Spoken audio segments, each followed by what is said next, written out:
প্ৰথমে মই সকলোকে আগতীয়াকৈ ইংৰাজী নৱবৰ্ষৰ শুভেচ্ছা জনালোঁ। আজি মই বনাম মটৰ চিকেন। চিম্পুল ৰেচিপি হয়, খাবলৈ খুব ভাল লাগে। বনাই চাব কেতিয়াবা মই কেনেকৈ বনাইছিলোঁ ৰেচিপিটো। চাওঁ আহক ভিডিঅ'টো, আৰু ভাল লাগিলে ভিডিঅ'টো লাইক আৰু কমেণ্ট কৰিব, চেনেলটো ছাবস্ক্ৰাইব কৰি দিব। মটৰ চিকেন বনাবলৈ কেৰাহীখন গৰম কৰি তেল দি দিছোঁ অলপমান। অলপ সময়ৰ পাছত তেলখিনি গৰম হৈছে, মিঠাতেল দিছিলোঁ। এতিয়া পিঁয়াজখিনি দি দিম। পিঁয়াজ এটা কাটি লৈছিলোঁ, অকণমান সময় ভাজি ৰঙচুৱা হ'বলৈ দিম। ৰেচিপিটো আচলতে মই সেইদিনাখন পিকনিক খাবলৈ যাওঁতে আগতে বনোৱা নাই, খাই খুব ভাল লাগিলে, লগৰবোৰে খালে। এইখিনি পিকনিকৰ বতৰ, পিকনিক যদি খাবলৈ যায় বনাই চাবচোন ৰেচিপিটো, কেনেকুৱা লাগিলে কমেণ্ট কৰিব। মটৰ চিকেন নাম দিছোঁ। পিঁয়াজখিনি অকণমান ৰঙচুৱা হৈছে, এতিয়া মই বিলাহীখিনি দি দিম।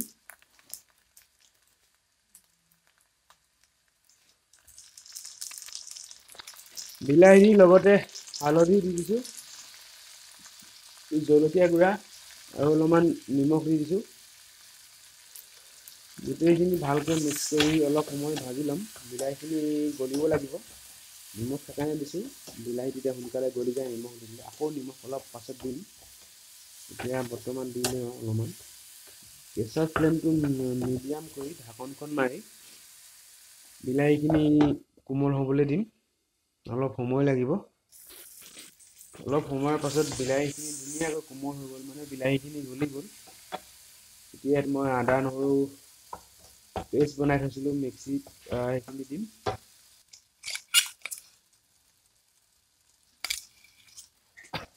গোটেইখিনি ভালকৈ মিক্স কৰি দিম।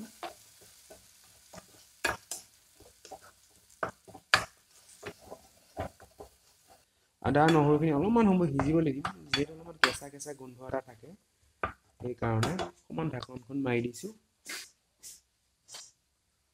অলপ সময়ৰ বাবে ঢাকনখন মাৰি দিছোঁ।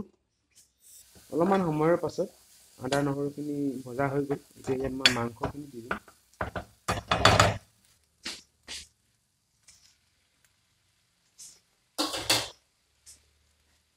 এইদিনা পিকনিকত সেইদিনা বনাওঁতে মই লোকেল চিকেন দি বনাইছিলোঁ মটৰ চিকেন ৰেচিপিটো। আজি মই ব্ৰইলাৰ লৈ লৈছোঁ, একো নাই ব্ৰইলাৰ হ'লেও।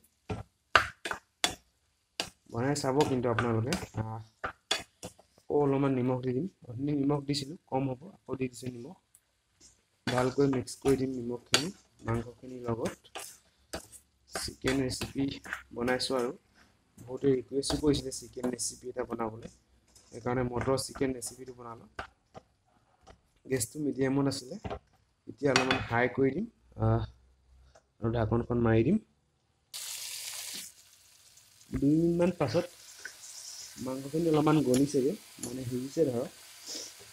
মাজতে মই এবাৰ লৰাইছিলোঁ। ব্ৰইলাৰ মাংস সিজিবলৈ বেছি টাইম নালাগে দিয়ক, সিজা যেন লাগিছেগৈ, যি কি নহওক বাৰু, তথাপিতো সম্পূৰ্ণকৈ সিজা নাই। এতিয়া ইয়াত মই মটৰখিনি দি দিম। মটৰ সৰহকৈ দি দিব, সৰহকৈ দিলে খাই ভাল লাগে বেছিকৈ। ভালকৈ মিক্স কৰি দিম মটৰখিনি মাংসৰ লগত। এতিয়া এইখিনি আকৌ মিডিয়াম ফ্লেমত আকৌ 5 মিনিটমান সিজাম। ঢাকনখন মাৰি দিওঁ। 3-4 মিনিটমান পাছত আপোনালোকে দেখিবলৈ কিমান ধুনীয়া হৈছে। এতিয়া মই অলপমান গৰম মছলা দি দিছোঁ। গৰম মছলাখিনি দি ভালকৈ মিক্স কৰি দিম মাংসখিনিৰ লগত, আৰু খাবলৈ ধুনীয়া হ'ব। দেখিবলৈ যিমানেই ধুনীয়া আছে, খাবলৈ সিমানেই ভাল লগা মটৰ চিকেন। বনাই চাব কিন্তু দেই আপোনালোকে। এতিয়া এইখিনি কম জুইত ঢাকনখন মাৰি আকৌ অলপমান সময় থৈ দিম, তাৰপাছত খাবলৈ ৰেডি হৈ যাব। অলপ সময়ৰ পাছত এইখিনি হৈ গ'ল মটৰ চিকেন ৰেচিপি। বনাই কিন্তু আপোনালোকে চাব দেই, 1 জানুৱাৰীত খাই ভাল লগা হ'ব। মই সঁচাকৈ কৈছোঁ, মিছাকৈ কোৱা নাই। যি কি নহওক বাৰু, ভিডিঅ'টো যদি ভাল লাগিলে আপোনালোকৰ লাইক কমেণ্ট আৰু শ্বেয়াৰ কৰিবলৈ নাপাহৰিব। এনেকুৱা ধৰণৰ ভিডিঅ'বোৰ চাই থাকিবলৈ চেনেলটো ছাবস্ক্ৰাইব কৰি ল'ব। ধন্যবাদ, বাই বাই আজিলৈ তেতিয়াহ'লে।